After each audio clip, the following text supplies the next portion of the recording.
اس کے لیے میں عرض کرتا ہوں کہ دو ہی ادارے بنیادی کردار ادا کرتے ہیں، کوئی اور چیز آپ جتنا چاہے محنت کر لیجئے وہ کردار ادا نہیں کر سکتی جو یہ دو ادارے ادا کرتے ہیں، ایک ماں کی آغوش اور دوسرے درسگاہ۔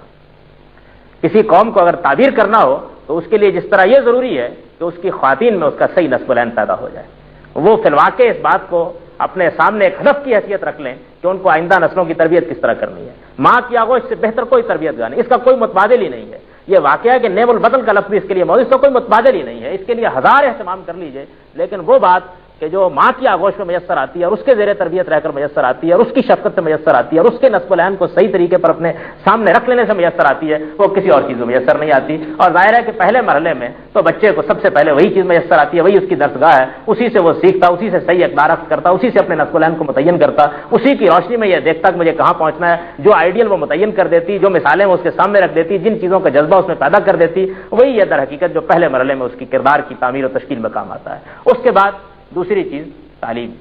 درسگاہ، اساتذہ، جہاں اس کو بھیجا جاتا ہے۔ اب اس نے تربیت پانی ہے، کچھ پڑھنا ہے، کچھ سیکھنا ہے، آدمی بننے کے لیے اپنی کچھ تعبیر کرنی ہے، کچھ علوم و فنون میں درک حاصل کرنا ہے، یہ مقام ہے کہ جہاں پھر استاد کا کردار شروع ہوتا ہے۔